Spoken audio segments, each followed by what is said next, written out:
He was described as a stone-cold killer, but Stephen Stone is claiming his innocence from behind bars. Stone was jailed for life after being convicted for the rape and murder of Leah Stephens and the murder of Deane Fuller-Sandys. It was said he carried out the killing on Fuller-Sandys after a hit was ordered by Gail Maney. Their story is told in the podcast Gone Fishing, a joint production between RNZ and Stuff. Gary Stone told Adam Dudding his son has a long and serious criminal record, but his son is no killer. What was your first reaction after you learnt that Stephen had been arrested and charged with murder? Can you just tell me what your reaction was and what you thought and whether you thought he was innocent or not at that point, that day? Yeah, at the time when I heard that Stephen had been arrested for Deane Fuller-Sandys' murder, it was only Deane Fuller-Sandys' murder.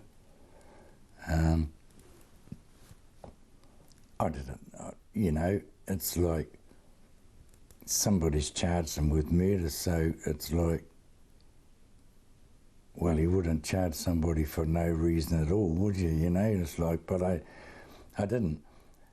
You can't at that time think, oh yeah, he did it, because I don't know nothing about it, you know. It was like, it was only after all the evidence came out that, you know, and he said he never did it.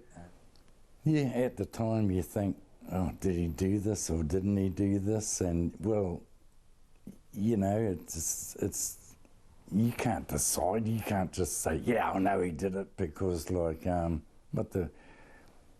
he wasn't caught red-handed. It was like 9 years down the track. No one seemed, half a dozen people never said nothing in 9 years. And then it's like, well, where's the evidence? Where's the evidence that any of this ever happened? There's no DNA, there's no forensics, there's no blood. Yeah, it's all just hearsay. The total thing was on hearsay. And so I can't say if he's guilty or not guilty, but if I was on a jury, you can only go on the evidence that's put in front of you, and like hardcore evidence, not what somebody says.